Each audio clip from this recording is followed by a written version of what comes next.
Welcome to the third instalment, Viking Raiders by Standard Games and Eurogames. This is the Watchtower map, and once more we greet our three Viking heroes, Ragnar, Bjorn and Lodin, approaching up the coast, looking to terrorise once more the family of Grimm. Standard Games, under the Havoc series, produced a range of maps and counters and rules that allowed the depiction of games from 800 through to 1400. And these games have been continued today under a new European company. Very briefly, all counters have a black combat skill 13, in Bjorn's case 13 and 4. They all have defense 9, 9 and 5 in red, and down at the bottom their movement value. This is a slope, costs 2 movement points, and these houses provide cover. These windows allow for arrows to be fired out. Combat can take place at a disadvantage through those windows. The Saxons here, just thinking about bedding down, are about to be set upon by these Vikings looking for booty. The Vikings kick off their turn. Initially archery takes place. This archer here, Lodin, could theoretically see, but unfortunately the walls provide cover, so no archery fire can take place. Now the slope provides cover for those lower on this side of the slope. Were the archer to fire at any targets here, there would be no cover from the slope, but if they were to shoot back, then Lodin would be skulking behind the slope edge. The Vikings, having had their opportunity to fire, now move. Lodin here, 1, 2, 3, 4, 5. Moving into a tree hex, which will give him terrain advantage. It would also give him light cover from archery fire. Bjorn, 1, 2, 3, 4, 5, 6, and the Berserker Ragnar 1, 2, 3, 4 and 5, as they sneak up on our heroic Saxons, who hear a barking dog outside and rush to find out what's happening. Osric here can move to this position, thus gaining the advantage of this window and this window, allowing him to shoot arrows. Hugh meanwhile can move to the door.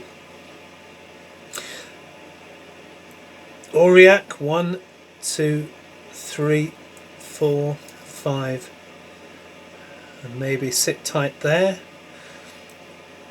Grimm himself, 1, 2, 3, 4, 5, and again possibly just sit tight there and wait to see what's going on. We now move back to the Viking turn. Archery fire is an option at this point. Here is an archer blocked by these two. So no archery fire, so we move to movement. Now, Ragnar, being a berserker, identified by the BS, if he's within his move of the enemy, of 5, 1, 2, 3, he can endeavour to roll 8 or more to see if he can go berserk. And on this occasion he does, so with a cry of fury he moves forward. He must attack. Combat in this game is optional, but in berserk mode he must move to the nearest character and he must then attack. This adds 7 points to his combat value when that attack takes place. So Grimm confronts a terrifying sight. Bjorn meanwhile sensibly moves to engage Auriac, and Lodin can keep the cover of the tree. Now combat starts. Combat, as I said, is completely optional. You are not obliged to attack any. If 2 enemy characters attack 1, they gain a single column advantage on the combat table, which we'll see shortly. But in this case, 1 to 1, Ragnar versus Grimm. Attack value 13 plus the 7 for his berserk state.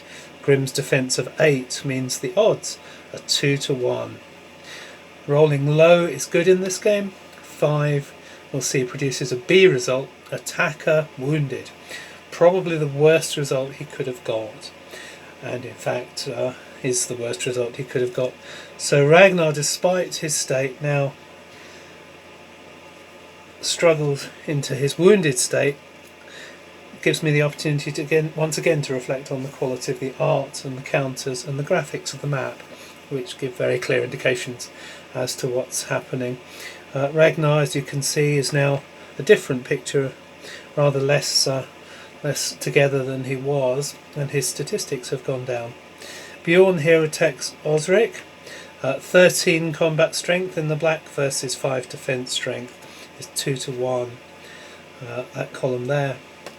Low is good, 8, as you can see, produces no result. The Saxons' turn now, archery first. This archer here can fire out either here or into the berserker. Combat by archery isn't allowed when there's an adjacent enemy, so he's obliged then to shoot at loading in cover. We look at the archery table, we look at the short bow, and we roll the dice again looking for low, and he's in light cover, so we will be consulting this column. The short bow, he's rolled an 8, which as you can clearly see is up here and produces no result at all. Now movement takes place. This berserker, now weakened by the hero of the family, Grim, he calls for help. Hugh rushes out. 1, 2, 3, 4, and engages with his father. Meanwhile, Brigda, she can move out once more after Auriac shifts into the doorway there. You'll see there's no block there, so he can move into the doorway, and then Brigda 1, 2, 3, 4.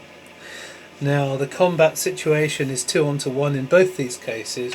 The Vikings look as if they were unwise in taking on this family once more, so a column shift is produced. Hugh and Grim 6 and 8 produces a total of 14. 6 defence. Now the berserk status adds 2 to that defence, taking it up to 8. That becomes a 1-to-1, shifted to 2-to-1 due to the 2-on-1 column shift. 10 is the worst roll possible, down at the bottom of the chart. Meanwhile here, Auric and Brigda producing a combat strength of 8 onto a defence strength of 9, 1-to-2, but shifted 2 characters onto 1 character, 1 column in their favour to the 1-to-1 column, and they're looking to roll low. 3 produces a C, which we'll see is attack or retreat 1 hex. In that case they're both obliged to retreat, so Auric is pushed into the house and Brigda away from the spearman. We now move back into the Vikings' turn as the fight continues.